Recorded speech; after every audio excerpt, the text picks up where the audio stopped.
Goeienaand en welkom by die nuus om 7. So dat was goed as regtes van die geheeltyd. Van alles regte van die munisipaliteite. Nog van die KwaZulu-Natal regtes kan beskerm. Of moet die geheeltyd dat by Afrikaanse regtes van die gemaak is. Vir alles protesgehale regtes van die publiek gaan door alles regtes. Dat nou by geheeltyd. Geen Bottevier het er alles geregtes. Hadden van Iernies. Bottevier.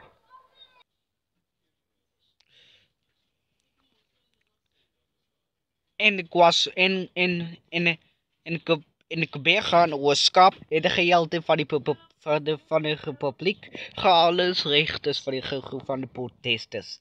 Dat nou bij alle Afrikaanse regtes van de geheelte, dat zo van de publiek naar de geheelte van de protest. De alles van die protesten alles regtes. KwaZulu-Natal regtes van de Afrikaanse regtes. De regtes. Unies, Kaapstad. In Kaapstad en Weskaap alles van die republiek alles regtes van die protesten alles regtes gevoerd. Dit nou by die geregtes van die Afrikaanse regtes van die gemaak is. 5 mense dood alles doodgemaak. De geheelte regtes van de Afrikaanse politiek dat by Afrikaanse regtes vir Suid-Afrikaanse alles regtes van die republiek. Dit nou vir Vispubliek en alles regtes van die protest. Alles gewoond. Nog mense is gewoond. Nog mense gewoonte regtes van die Afrikaanse regtes wanneer doodgemaak word. Hande van Inies. Limpopo.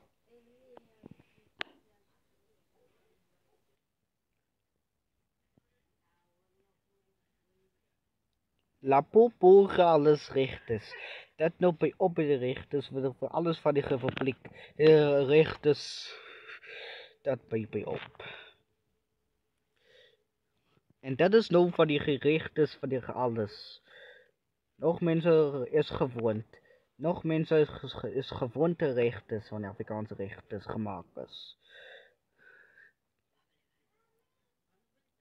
En Guy Fawkes tyd regtes van die geheeltyd en van die Kaapstad van die Bottevier in Weskaap alles van die publiek.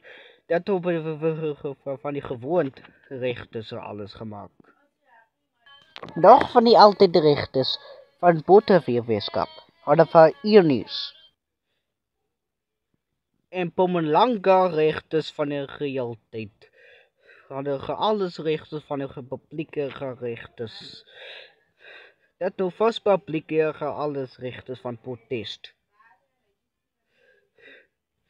Dat nou wanneer Guy Fawkes worden geheeltyd van protest. Nog mense is gewoond. Nog mense is gewoond. Nog mense gewoond regtes van die Mpumalanga. Hadden van Iernies. Dis tyd. Ons 7 tot by om 7 terug na ETV. Goeienaand en rustige verder. Totsiens.